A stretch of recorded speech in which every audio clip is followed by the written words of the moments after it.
Thank you very much. I think my role here is to stir it up a bit and kind of ask some questions about this. And in a way, what I'm going to do is actually ask the sort of questions that I might ask if I were mayor already.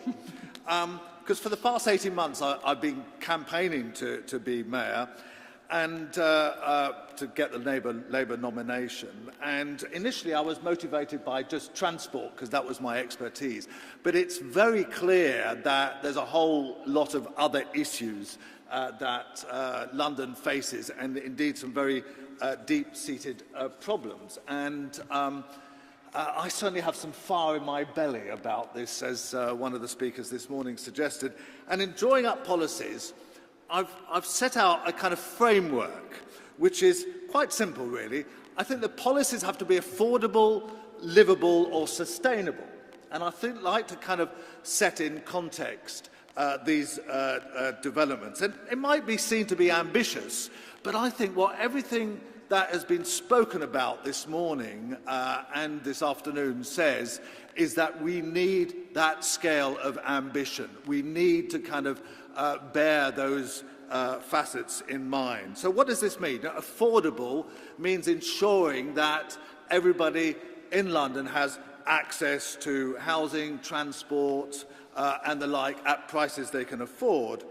Livable, there was a good talk about it this morning. Livable means creating a city that London can enjoy, that Londoners can enjoy. You know, safer, more pleasant streets, pedestrianisation, all that sort of thing to make the environment better.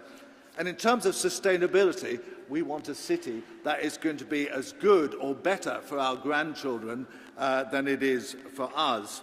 And just to give you one example, something that I wouldn't have expected would have come up from the meetings I've been to is clean air.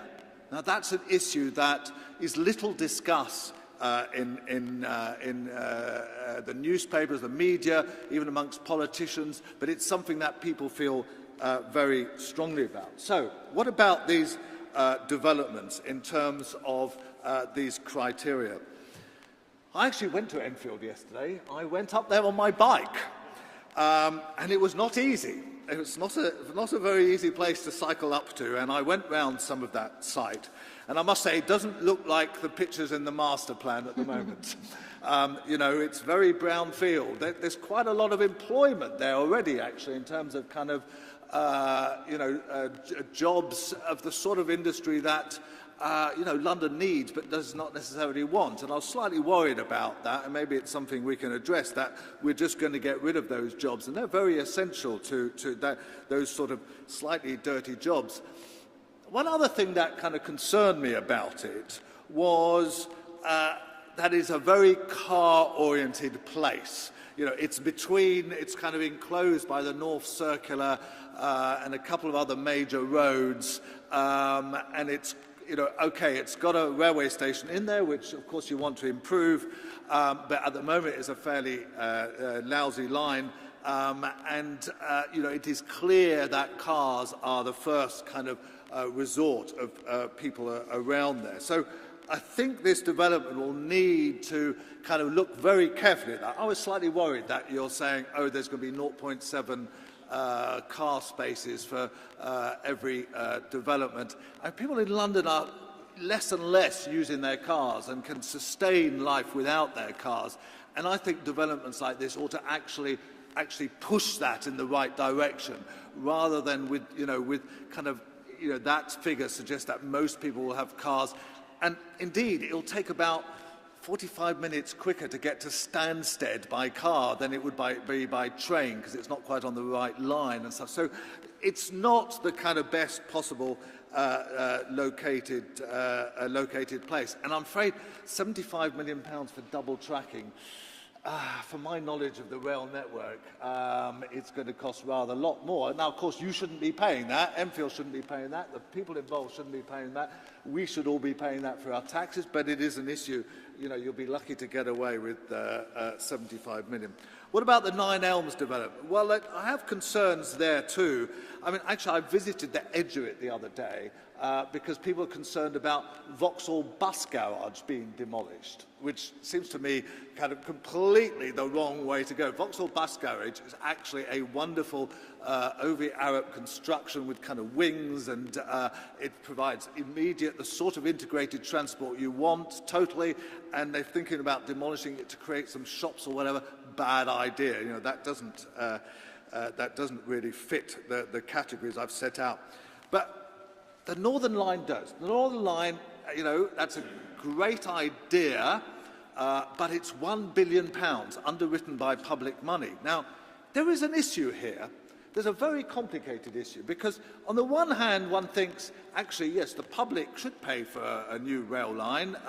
It should be underwritten by the public generally, Londoners generally, taxpayers generally. On the other hand, you know, there is a great opportunity cost there. This is £1 billion that you know, might have to be forked out by the public sector because you know, they're underwriting it, and it's money that could be spent elsewhere. When I went to Battersea to canvass for the Labour Party recently, for example, they wanted a station between Queenstown Road and Clapham Junction. That would probably cost 1/10 of this, not probably even 1/50th of the amount that you're spending on the Northern Line. So it is a very big kind of commitment of public money, underwritten, I mean, with possibly getting it back from the private sector, but there's always a risk you won't. You know, is that the kind of right way to go? I mean, it's a question. And my last point I want to make on all this is about affordability. And I'm supposed to mainly talk about transport, but you have to talk about housing. And one of the things that worried me about the presentation from the GLA this afternoon, and also from your presentation, is the number of affordable houses in these schemes. I think that is just not good enough. And affordability, remember, under the present government definition, means 80% of market rent. Well, 80% of market rent for one of your two-bed houses or flats in, I mean, in Ealing is 300 quid, which is, you know, quite expensive. In Battersea, it would be 450 quid.